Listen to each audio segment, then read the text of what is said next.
Europe 1. 6 mois après les inondations dans l'Aude, Villegayenc qui est toujours sinistré. Nikos Aliagas, vous êtes en ligne ce matin avec Gaël Cousineau, le boulanger du village. Il y a 6 mois, avec la matinale d'Europe 1, nous étions sur place dans l'Aude, à Villegayenc. La rivière, le Trapel, avait tout emporté. Écoutez. Je suis sur la place du village. Nous assistons à quelque chose d'assez surréaliste. Devant la maison de Didier, une pelleteuse géante qui prend ses affaires pour les jeter directement à la poubelle. En fait, il n'y a plus rien chez vous. Il n'y a plus rien, rien du tout, non. C'est un désastre. Voilà, c'était il y a 6 mois. Des images chocs, une réalité difficile. 6 mois plus tard, nous sommes en ligne avec Gaël Cousineau. Bonjour. Bonjour. Et vous avez, comme d'autres commerçants à Villegayenc, tout perdu. Oui. Vous en êtes où aujourd'hui avec votre boulangerie? À quoi elle ressemble? Pour le moment, c'est un peu le bordel un peu partout. Il n'y a pas trop d'avancées concrètes. Nous avons signé un accord avec notre assurance il y a 2 jours. Et pour le moment, on attend encore. C'est-à-dire que vous avez touché des sous de votre assurance? Pour le moment, j'ai eu un chèque de 2000 € au départ. Et jusqu'à ce jour, mis à part une aide de la région, de l'État, de la Chambre des métiers, de notre mairie aussi, et des entreprises locales, mis à part eux, je n'ai rien eu, non. Mais l'assurance a estimé à combien la dégradation de votre boulangerie? Elle a estimé aux alentours de 20 000 €. Et aujourd'hui, votre boulangerie est fermée. Oui. Il n'y a rien n'a été reconstruit à l'intérieur. Pour le moment, je vous avoue que j'ai pas trop mis les pieds. Vous n'y arrivez pas? Non, un peu dégoûté de la situation que prend notre dossier. Plus par cet aspect-là que par rapport aux inondations. Mais on a espoir d'y revenir assez rapidement et pouvoir entamer les travaux.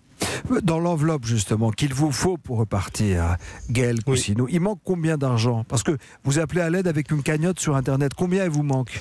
Les devis à neuf ont été estimés à 95 000 €. Votre boulangerie se trouve à Villegayenc. Et 6 mois après, est-ce que c'est toujours une ville morte? Écoutez, petit à petit, ça reprend vie quand même. On a espoir de retrouver le village qu'on avait avant le 15 octobre, parce que c'est quand même un village où il fait bon vivre. Et du coup, on se bat un peu tous à notre manière pour retrouver cette harmonie qu'il y avait dans ce village. Il y avait eu une solidarité dès les premières heures. Est-ce que cette solidarité existe encore aujourd'hui à Villegayenc? Oui, c'est un simple regard suffit à se comprendre entre chaque villageois.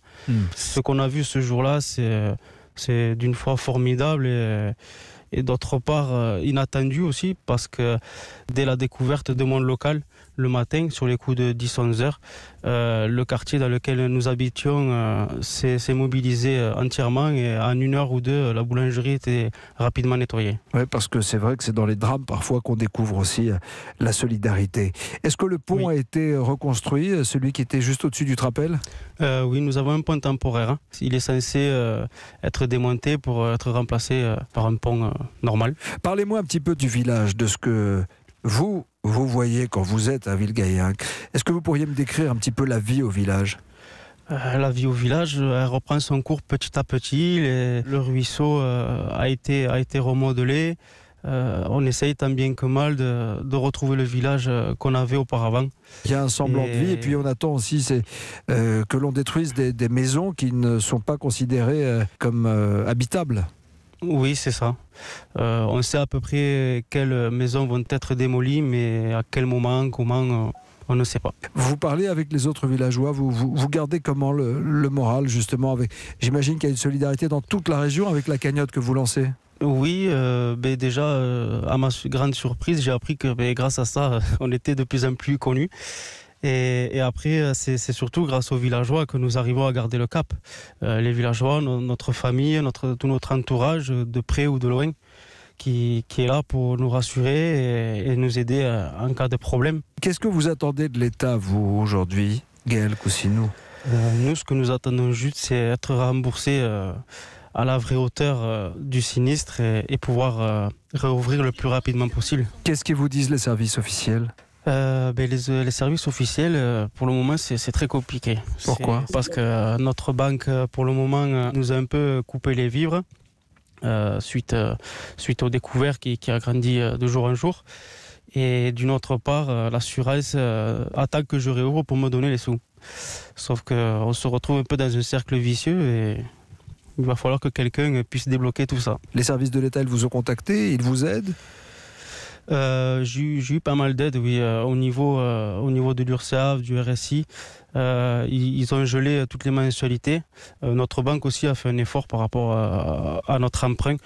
Mais bon, c'est vrai qu'au bout de 6 mois, on ne s'attendait pas à ce que ça prenne autant de temps. Et du coup, on est un peu à la recherche de solutions. Votre vie a été chamboulée, Gaël Cousineau. Oui. Vous aviez votre métier. Il y a eu ce sinistre, il y a eu cette catastrophe avec des victimes, avec des dégâts. Oui. Votre vie a changé du jour au lendemain. Qu'est-ce qui vous aide et qu'est-ce qui vous permet de rester encore dans la course et de garder le moral? En premier temps, ce qui m'aide à garder le moral, c'est ma compagne et ma fille. C'est des journées de 15 à 18 heures qu'on faisait. Et du jour au lendemain, on est passé à 0. Donc du coup, grâce à notre fille déjà, qui nous ramène... Elle a quel âge?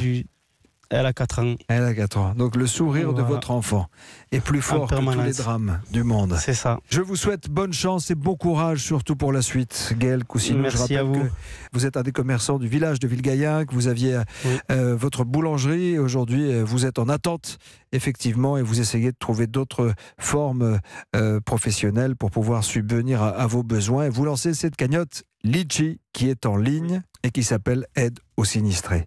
À très bientôt et j'espère que ça va s'accélérer pour vous. J'espère revenir vous voir et passer le bonjour à tous les habitants de Villegayenc. Avec plaisir. À bientôt. Merci à vous. Au revoir, Gaël. Au revoir.